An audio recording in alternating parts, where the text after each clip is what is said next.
Assalamu alaikum warahmatullahi taala wabarakatuh. Nichukua fursa hii kuwatakia Waislamu wote na hata wasiokuwa Waislamu ambao ni ndugu zangu, marafiki zangu, mashabiki zangu, Eid Mubarak na sikukuu iliyojawa na furaha. Kwanza kabisa nataka Muislamu, kama umeweza kuifunga kwa furaha Ramadhani hii na tunaenda kuitamatisha, iwe unaitamatisha Alhamisi ama utaitamatisha Ijumaa, vyovyote basi nenda kwa comment section, andika alhamdulillah, kumshukuru Mwenyezi Mungu. Maana wako wengi wametamani fursa kama hii, lakini hawakupata, tukipata mimi na wewe. Pili, nataka kuwashauri na kuwakumbusha ndugu zangu Waislamu, tunatarajia kwenda misikitini, basi twendeni na mapema. Tuna tabia si za kuchelewa msikitini, kwenda msikitini hali ya kuwa wenzetu wanakaribia kurudi, yani dakika zile za mwisho, na hapa ndipo palipo na makosa. Wengi wa Waislamu hufanya makosa na hata swala kutotimia, tukabaki hatukuswali Ijumaa wala hatukuswali Idi kwa sababu ya mapungufu ya hizi swala.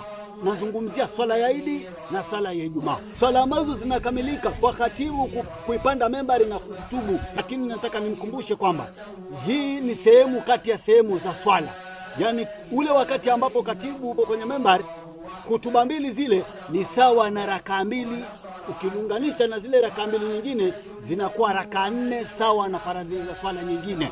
Kwa hivyo Muislamu utakiwi kupuuza hata kidogo wakati katibu yuko kwenye membari anahutubu. Ni wakati ambapo unatakiwa kuweka tension kama raka nyingine, yani utulie, kwa sababu pale upo kwenye swala. Tofauti na vile tunavyofanya, katibu anahutubu, wewe uko kwenye simu una chati, katibu anahutubu, wewe unaenda chooni, katibu anahutubu, wewe unaswali suna, katibu anahutubu, wewe unanong'onezana na rafiki yako. Hapo unazikosa fadhila za sala, na uende ikawa basi kwa kitendo hicho huku ikamilisha swala ya Idi ama huku ikamilisha swala ya Ijumaa. Utamshangaa mpaka Muislamu mwingine siku ya Ijumaa anakwenda msikitini kuchelewa kabisa, yani katibu yupo kwenye membari anahutubu, ikiwezekana hutuba ya pili kabisa, na yeye ndo anaingia msikitini tena anaanza kuswali suna. Akimaliza kuswali suna, katibu anashuka, swala inakimiwa, na yeye anajiunga kwenye swafu, anaswali raka 2 za swala ya Ijumaa. Hapo hakuna Ijumaa.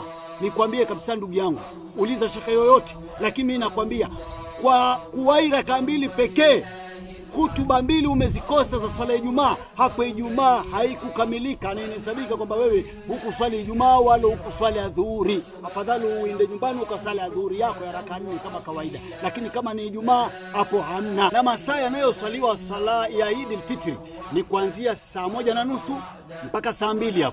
Hapo katikati ndipo panapopatikaniwa muda wa kuiswali sala ya Eid al-Fitr.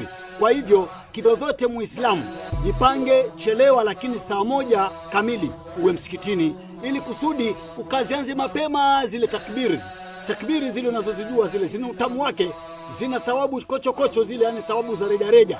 Allahu akbar, Allahu akbar, Allahu akbar, namna hiyo unazipiga zile, ukizirudia kusudi. Alafu baadaye tunaingia kwenye swala. Ikifika saa 2 tumemaliza, na watakia Waislamu wote Eid Mubarak wa inshallah taala. Allahu barik.